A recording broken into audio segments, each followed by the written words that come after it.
The sun was setting over the dirty streets of East London.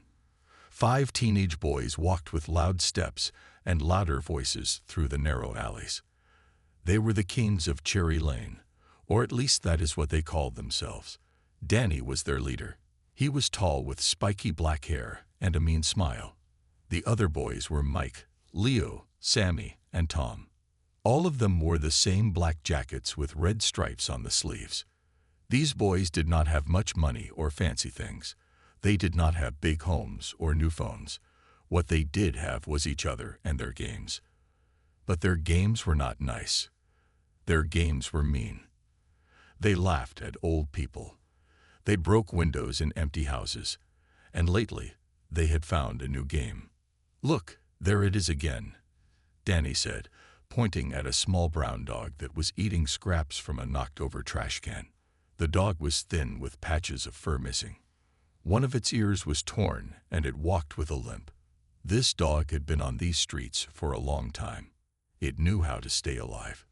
"Stupid dog," Mike said with a laugh. "Let's have some fun." The boys picked up rocks and bits of broken brick from the ground. They formed a circle around the dog.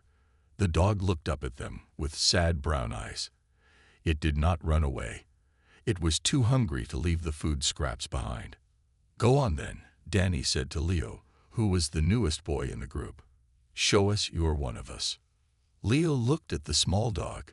For a moment, he felt bad. The dog was just trying to eat. It was just trying to stay alive. But then Leo looked at the other boys. He wanted to be part of the group. He wanted them to like him. Leo threw the rock. It hit the ground near the dog. The dog jumped back with fear in its eyes. The boys laughed. "That was weak," Tom said. "Watch this." Tom threw his rock and hit the dog on its back leg. The dog yelped in pain. The sound was high and sad. But the boys just laughed harder. "My turn," Danny said with a smile that showed no happiness. For the next 10 minutes, the boys threw rocks at the dog. They laughed when it tried to run away but could not move fast because of its bad leg. They laughed when it cried out in pain. To them, this was just a game. To the dog, it was a nightmare. "This is boring now," Sammy said after a while. "Let's go to the old train yard." The boys left the dog alone in the alley. It was shaking with fear and pain. One of the rocks had cut its side and blood mixed with its dirty brown fur. The dog waited until the boys were gone. Then it limped over to a small gap between 2 buildings. This was where it slept. This was its home. The next day, the 5 boys met at their usual spot. It was an old playground with broken swings and a rusty slide. No small children played here anymore. It was the perfect place for the kings of Cherry Lane. "Let's find that stupid dog again," Danny said. "That was fun yesterday." The other boys nodded and smiled. They did not think about the pain they caused. They did not think about the fear they created. They only thought about their own fun. As they walked through the streets looking for the dog, they did not know that someone was watching them. They did not know that today was going to be different. They did not know that their cruel game was about to change everything. From his car parked across the street, Jason Statham watched the boys with cold eyes. He had seen what they did yesterday, and he was not going to let it happen again. Jason Statham stepped out of his black car. The sun made his bald head shine. He wore a tight black shirt and dark jeans. His face looked hard like stone. He had come to East London to visit an old friend, but what he saw yesterday changed his plans. Yesterday, he had watched from his car as the boys hurt the small dog. He had been about to get out and stop them, but they left before he could. He had then gone to the alley and found the hurt dog hiding in a small space between buildings. He gave it some food and water, but the dog was too scared to come out. Jason promised to come back, and now he was here, watching and waiting. The 5 boys walked through the street, laughing and pushing each other. They did not notice Jason. They were too busy looking for the dog. "There it is," shouted Danny, pointing at the small brown dog. The dog was drinking from a puddle of dirty water. When it heard Danny's voice, it looked up with fear in its eyes. It tried to run away, but its hurt leg made it slow. The boys laughed and picked up rocks from the ground. They formed a circle around the dog, just like yesterday. The dog was trapped. "Wait," said a deep voice from behind them. The boys turned around. A tall man stood there, his eyes cold and his hands in tight fists at his sides. "Who are you?" asked Danny, trying to sound brave. "My name is Jason Statham," the man said. The boys looked at each other with wide eyes. They knew who Jason Statham was. They had seen his movies. He was famous. He was tough. And he was angry. "We were just playing," said Mike, his voice small and scared. "Playing," Jason said, walking closer to them. "You call hurting a small dog playing." The dog was still in the middle of their circle, shaking with fear. Jason looked at it, then back at the boys. "Drop the rocks," he said in a voice that left no room for argument. The boys dropped the rocks, all except Danny. He held his rock tight in his hand. "You can't tell us what to do," Danny said, but his voice shook. "You're just an actor." Jason smiled, but it was not a nice smile. It was the kind of smile that made the other boys step back. "Just an actor," Jason said. He moved so fast that Danny did not see it coming. In one quick move, Jason took the rock from Danny's hand and threw it far away. It hit a metal trash can across the street with a loud bang. "I'm more than just an actor, boy," Jason said. "And you're about to learn that." The other boys looked at Danny. Their leader did not seem so tough now. His face was white, and his hands were shaking. "What are you going to do to us?" asked Leo, the newest boy in the group. Jason looked at each boy, one by one. They all looked away from his hard stare. "First," he said, "you're going to say sorry to that dog." The boys laughed, but their laughter died when they saw Jason's face. "Say sorry to a dog?" Tom asked. "That's stupid." Jason took a step closer to Tom. "What's stupid is 5 boys hurting one small dog. What's stupid is thinking that makes you tough or cool. What's stupid is not seeing that how you treat those weaker than you shows who you really are." The boys were quiet. No one had ever talked to them like this before. So Jason said, crossing his arms over his chest, "Who wants to go first?" None of the boys moved. They all looked at their feet. The dog was still in the middle, its eyes darting from the boys to Jason, and back again. The street was quiet except for the sound of a distant car horn. "I said," Jason repeated, his voice lower and more dangerous. "Who wants to go first?" Leo, the newest boy in the group, stepped forward. His hands were shaking. "I'm sorry," he said to the dog. His voice was so soft Jason could barely hear him. "Louder," Jason said, "and look at the dog when you say it." Leo got on his knees so he was at eye level with the small brown dog. "I'm sorry," he said, louder this time. "I'm sorry we hurt you." The dog looked at Leo with sad brown eyes. It did not understand the words, but it seemed to feel something in the boy's voice. "Good," Jason said. "Next." One by one, the other boys got on their knees and said sorry to the dog. Tom, Mike, and Sammy all did it quickly, wanting it to be over. But Danny, the leader, still stood tall. "This is stupid," Danny said. "I'm not saying sorry to a dog." Jason walked up to Danny. He stood so close that Danny had to look up to see his face. "You have 2 choices," Jason said. "You can say sorry to the dog, or you can say sorry to me. And trust me, you do not want to say sorry to me." Danny looked at his friends. They all looked away. He was alone now. "Fine," Danny said. He got on his knees in front of the dog. "I'm sorry," he said, but his voice was angry. Jason put a hand on Danny's shoulder. His grip was tight. "Say it like you mean it," he said. Danny took a deep breath. He looked at the dog, really looked at it. He saw its torn ear and its hurt leg. He saw how thin it was. For the first time, he saw the dog as a living thing that could feel pain, just like him. "I'm sorry," Danny said, and this time his voice was soft. I'm really sorry we hurt you. The dog, sensing the change in Danny, took a small step forward. It sniffed Danny's hand, then licked it once quickly. Jason smiled for the first time. It was a real smile now, not the scary one from before. Good, he said. Now we're getting somewhere. He bent down and gently picked up the dog. It was scared at first, but then settled in his arms. This dog needs help, Jason said. His leg is hurt, and he needs food and water. He needs a safe place to stay. What are you going to do with him? Asked Leo.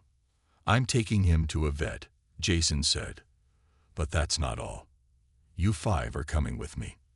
The boys looked at each other with wide eyes. Why? Asked Danny.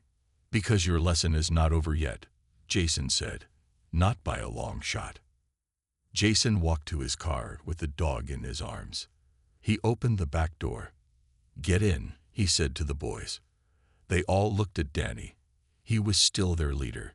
He would decide what to do. Danny looked at Jason, then at the dog in his arms. The dog was looking back at him. There was no hate in its eyes, just a deep sadness that made Danny's chest hurt.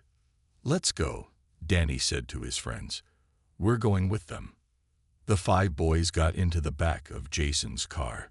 It was a tight fit, but no one complained. As Jason drove through the streets of East London, the boys were quiet. They did not know where they were going or what would happen next, but they knew that their lives had changed forever. And it all started because they thought kicking a dog was just a game. None of the boys moved. They all looked at their feet. The dog was still in the middle, its eyes darting from the boys to Jason, and back again. The street was quiet except for the sound of a distant car horn. I said, Jason repeated, his voice lower and more dangerous. Who wants to go first? Leo, the newest boy in the group, stepped forward. His hands were shaking. I'm sorry, he said to the dog. His voice was so soft Jason could barely hear him. Louder, Jason said. And look at the dog when you say it. Leo got on his knees so he was at eye level with the small brown dog. I'm sorry, he said, louder this time. I'm sorry we hurt you. The dog looked at Leo with sad brown eyes. It did not understand the words, but it seemed to feel something in the boy's voice. Good, Jason said. Next. One by one, the other boys got on their knees and said sorry to the dog. Tom, Mike, and Sammy all did it quickly, wanting it to be over, but Danny, the leader, still stood tall.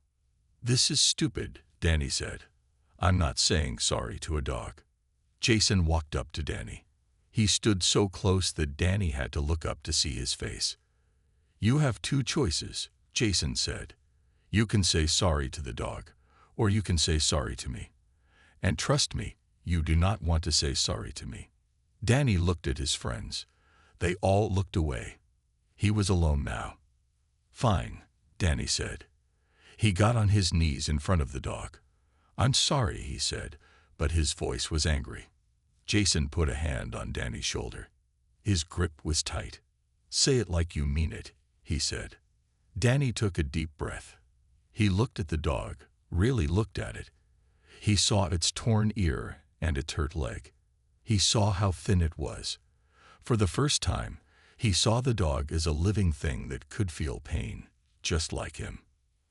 I'm sorry, Danny said, and this time his voice was soft. I'm really sorry we hurt you. The dog, sensing the change in Danny, took a small step forward. It sniffed Danny's hand, then licked it once quickly. Jason smiled for the first time. It was a real smile now, not the scary one from before. Good, he said. Now we're getting somewhere. He bent down and gently picked up the dog. It was scared at first, but then settled in his arms. This dog needs help, Jason said. His leg is hurt, and he needs food and water. He needs a safe place to stay. What are you going to do with him? Asked Leo. I'm taking him to a vet, Jason said. But that's not all. You 5 are coming with me. The boys looked at each other with wide eyes. Why? Asked Danny. Because your lesson is not over yet, Jason said. Not by a long shot. Jason walked to his car with the dog in his arms. He opened the back door.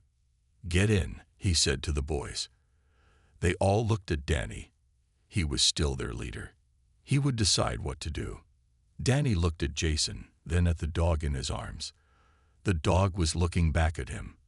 There was no hate in its eyes, just a deep sadness that made Danny's chest hurt. Let's go, Danny said to his friends. We're going with them. The 5 boys got into the back of Jason's car. It was a tight fit, but no one complained. As Jason drove through the streets of East London, the boys were quiet. They did not know where they were going or what would happen next, but they knew that their lives had changed forever. And it all started because they thought kicking a dog was just a game. The first day at the animal shelter was hard for the 5 boys. They had never worked so much in their lives. Dr. Morris showed them how to clean the cages, fill the food bowls, and change the water. The work was dirty and smelly, but none of the boys complained. They could feel Jason watching them from the door. Danny was given the job of cleaning the dog cages. He worked hard, trying to do a good job. When he got to the last cage, he saw the small brown dog they had hurt. It was sleeping on a soft blanket. Its leg was wrapped in a white bandage. His name is Lucky, Dr. Morris said, coming up behind Danny, because he was lucky that Jason saw what was happening and stepped in. Danny looked at the sleeping dog. Lucky. The name fit him well. Will someone take him home? Danny asked. I hope so, Dr. Morris said. But many people want young, healthy dogs. Lucky is not young, and now he is not healthy either. It might be hard to find him a home. Danny felt a pain in his chest. He had never felt like this before. He felt bad about what he had done. He felt sorry for Lucky. After 4 hours of work, Jason told the boys they could go home. Be back here tomorrow, he said. Same time. The boys walked home in silence. They were tired and their clothes were dirty. But something else had changed too. They did not feel like the kings of Cherry Lane anymore. The next day, all 5 boys returned to the shelter. Dr. Morris looked surprised. She had not expected them to come back. Jason is not here today, she said. You could have skipped today, and he would not have known. We said we would come, Danny said. So we came. Dr. Morris smiled. Good, she said. Then let's get to work. For the next week, the boys came to the shelter every day after school. They cleaned cages, fed the animals, and even started to play with them. Leo was good with the cats. They seemed to like him. Tom and Mike took the dogs for walks. Sammy helped Dr. Morris with paperwork, and Danny spent time with Lucky. At first, Lucky was scared of Danny. He would move to the back of his cage when Danny came near. But Danny was patient. He spoke softly to Lucky and brought him special treats. Slowly, Lucky began to trust him. On the 10th day, Jason came back to the shelter. The boys were surprised to see him. They had almost forgotten why they were working at the shelter. It had become a part of their day that they liked. So, Jason said, looking at each boy in turn, have you learned your lesson? The boys looked at each other. Had they learned their lesson?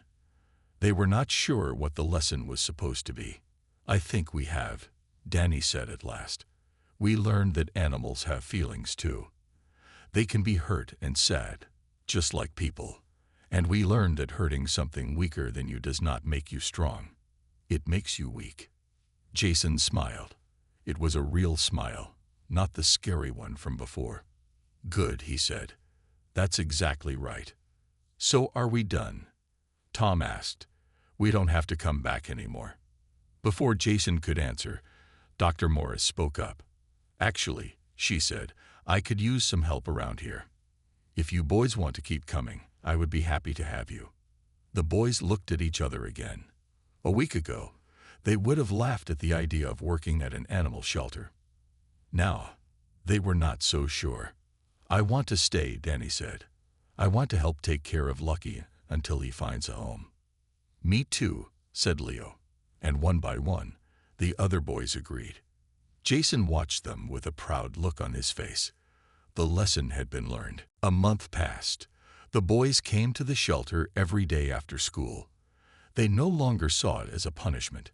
It had become something they wanted to do. They had all changed, but Danny had changed the most. Danny spent all his free time with Lucky.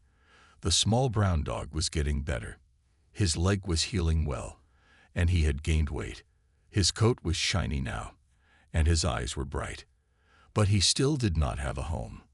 Many people came to the shelter looking for dogs. They would walk past Lucky to look at the younger, prettier dogs. This made Danny sad and angry. "Why does no one want Lucky?" he asked Dr. Morris one day. "He is such a good dog." "People often want a dog that looks perfect," Dr. Morris said. "They do not see that what makes a dog special is on the inside, not the outside." Danny thought about this. He looked at Lucky, who was sleeping in his cage. Lucky was not perfect on the outside. He had a torn ear and a bad leg.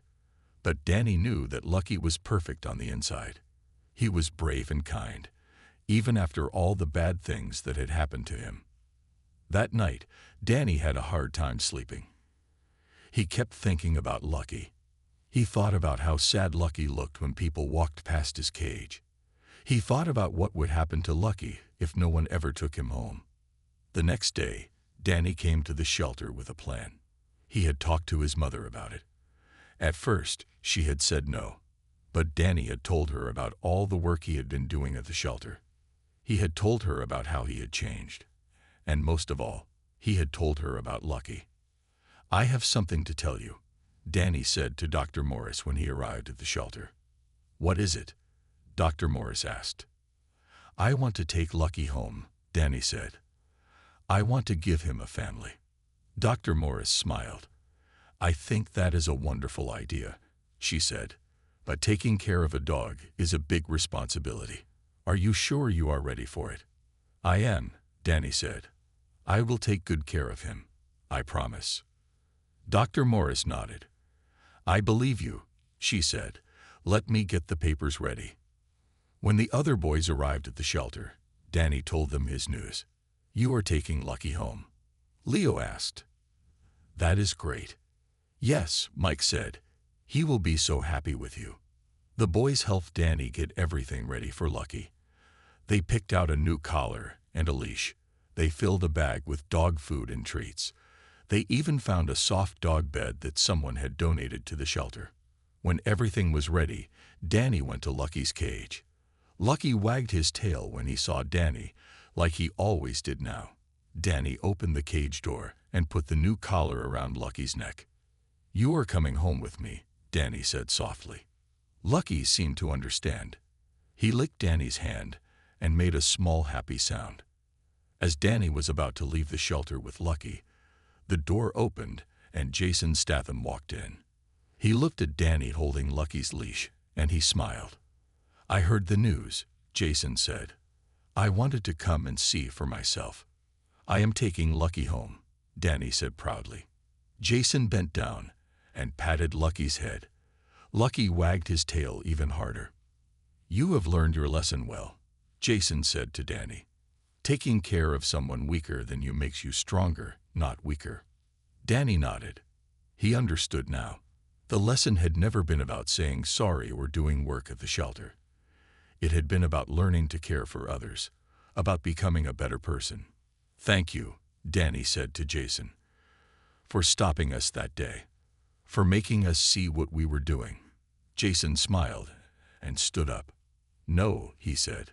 "Thank you for showing me that people can change." The first night with Lucky at home was not easy for Danny. Lucky was scared of the new place. He hid under Danny's bed and would not come out. Danny sat on the floor next to the bed and talked to Lucky in a soft voice. He told Lucky about school and his friends. He told Lucky that he was safe now and that no one would ever hurt him again. After 2 hours, Lucky crawled out from under the bed and put his head on Danny's lap. Danny smiled and gently stroked Lucky's fur until they both fell asleep on the floor. The next morning, Danny's mother found them like that. She smiled and took a picture with her phone. The tough boy who used to cause trouble was now sleeping next to a dog he had once hurt but now loved. Danny took Lucky everywhere he could. He took him to the park. He took him to the store. He even took him to meet his friends who were not part of the shelter group. "This is Lucky," Danny would say. "He is my dog." Some of his old friends laughed at him. They said he had gone soft. They said that the Danny they knew would never care about a silly dog. But Danny did not care what they thought anymore. He knew who he was now, and he liked this new Danny better than the old one. One day, Danny was walking Lucky in the park when he saw a group of boys throwing rocks at birds. The boys were young, maybe 10 or 11 years old. Danny watched them for a minute, remembering how he and his friends used to do the same thing. "Hey," Danny called to the boys. "Stop that." The boys looked at him. "Why should we?" One of them asked. "We are just having fun." "That is not fun," Danny said. "That is being mean. Those birds have done nothing to you." The boys laughed. "Who cares?" Another one said. "They are just stupid birds." Danny took a deep breath. He had been like these boys once. He had thought the same way. But now he knew better. "Come here," Danny said. "I want to show you something." The boys looked at each other, but then they walked over to Danny. Danny bent down and patted Lucky. "This is Lucky," Danny said. Some boys used to throw rocks at him too. They thought it was fun. They did not care that they were hurting him. The boys looked at Lucky. They saw his torn ear and the way he still limped a little when he walked. "What happened to those boys?" one of them asked. "They learned that hurting others is not the way to be strong," Danny said. "They learned that being kind takes more courage than being mean." The boys were quiet for a moment. Then one of them reached out and patted Lucky. Lucky wagged his tail and licked the boy's hand. "He is nice," the boy said, smiling. "Yes, he is," Danny said. "Even after all the bad things that happened to him, he is still kind. That is real strength." The boys nodded and promised not to throw rocks at the birds anymore. As they walked away, Danny felt proud. He had helped those boys learn a lesson that had taken him so long to learn. That evening, Danny took Lucky to the animal shelter. It was not their usual day to volunteer, but Danny had news to share. When they arrived, Dr. Morris and the other 4 boys were there. So was Jason Statham. "I thought you had gone back to Hollywood," Danny said to Jason. "I had some unfinished business here," Jason said. "I wanted to see how you boys were doing and how Lucky was settling in." "He is doing great," Danny said, and Lucky wagged his tail as if to agree. "I have something to tell everyone," Danny continued. "Today I stopped some boys from throwing rocks at birds. I told them about Lucky and what we learned, and they listened." Jason smiled and put his hand on Danny's shoulder. "That is how change happens," he said, "one person at a time." 6 months passed. The 5 boys still worked at the animal shelter every week. They were not forced to anymore. They wanted to be there. The shelter had become like a second home to them. One day, Dr. Morris called them all into her office. She looked serious, and the boys wondered if they had done something wrong.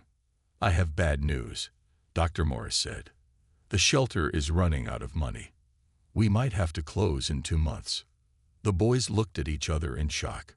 Close the shelter? Where would all the animals go? What would happen to the dogs and cats that had no homes?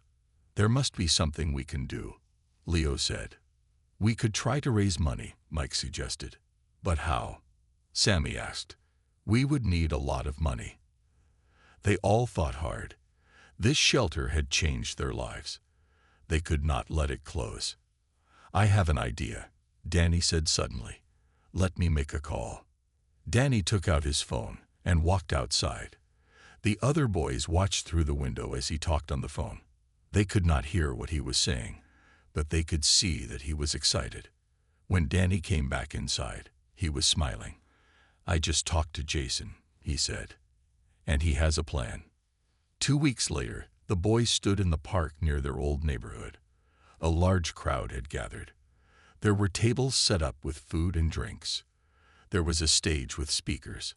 And there were dogs everywhere, all from the shelter, each wearing a vest that said "Adopt Me." "I cannot believe this is happening," Dr. Morris said, looking around at the crowd. "Believe it," Danny said with a grin.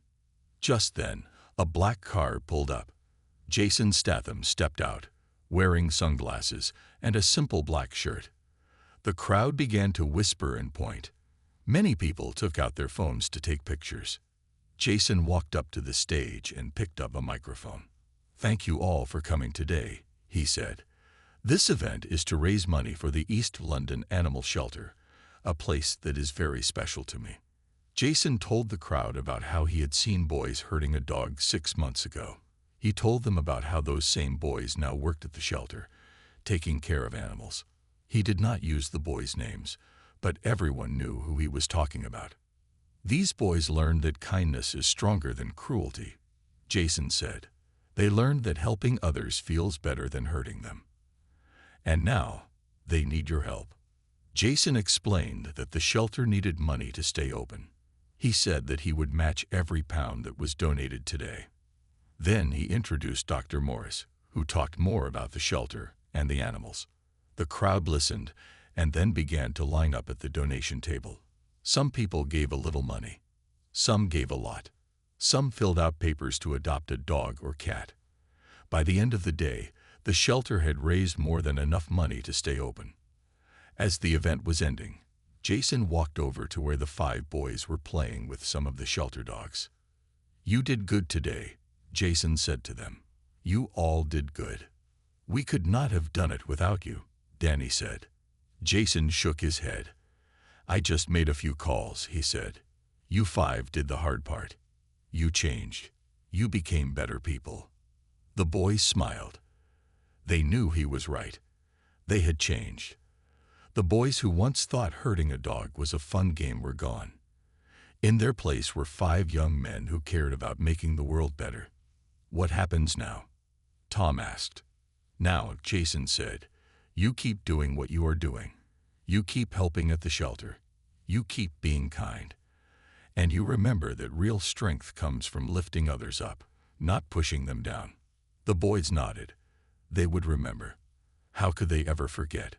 One small dog had changed everything for them. 1 year had passed since the day Jason Statham caught the boys hurting Lucky. So much had changed since then.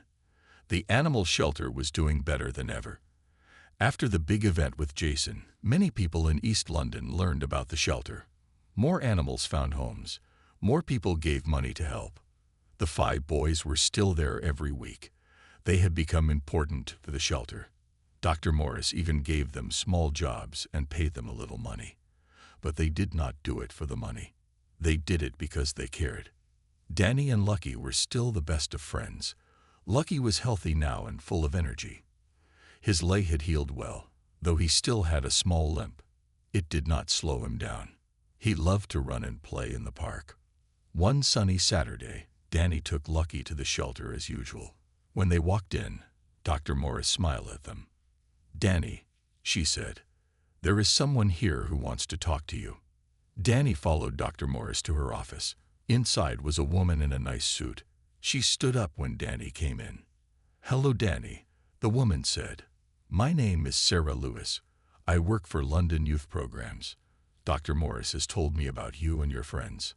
Danny shook her hand, not sure what was happening. Lucky sat by his feet, looking up at the new person. "We have a new program," Sarah said. "We want young people to talk to other young people about animal care and kindness. Dr. Morris thinks you would be perfect for this." Danny was surprised. "Me?" he asked. "But I used to hurt animals." "Yes," Sarah said. "And that is why you would be perfect. You can tell your story. You can tell other kids how you changed. You can help them learn what you learned." Danny thought about it. He thought about the boys in the park who were throwing rocks at birds. He thought about how he had stopped them. He had helped them see that what they were doing was wrong. "I can do that," Danny said. "I want to do that." "Good," Sarah said. "We will start next month. You will go to schools and youth centers. You will talk to kids about animals and kindness." When Danny told his friends about the program, they all wanted to be part of it too. Sarah was happy to include them all. Each boy had his own story to tell. The next day, Jason Statham came to the shelter. He had been away making movies, but he still came back to visit when he could. The boys were always happy to see him. "I heard about the youth program," Jason said. "That is great news. Will you come with us sometimes?" Leo asked. "Kids would really listen to you." Jason smiled. "This is your program," he said. "You do not need me anymore. You have your own voices now." The boys looked at each other. They had never thought about it that way. They did have their own voices now. They had important things to say. "But I will help in other ways," Jason added. "I can get more people to know about the shelter. I can help raise more money. And I will always be here if you need advice." Danny looked around at his friends, at Dr. Morris, at Jason, and at Lucky sitting by his side. 1 year ago, his life had been so different. He had been angry and mean. He had hurt others to feel strong. Now he knew what real strength was. Real strength was standing up for those who could not stand up for themselves. "Thank you," Danny said to Jason, "for everything." Jason put his hand on Danny's shoulder. "No," he said. "Thank you. You 5 have reminded me why I do what I do. Sometimes one small action can change everything." Danny nodded and patted Lucky's head. One small dog, one chance meeting, one moment of standing up for what was right. That was all it had taken to change their lives forever. They had learned that kicking the dog was not a game. They had learned that every living thing deserved kindness. And now, they would help others learn the same lesson.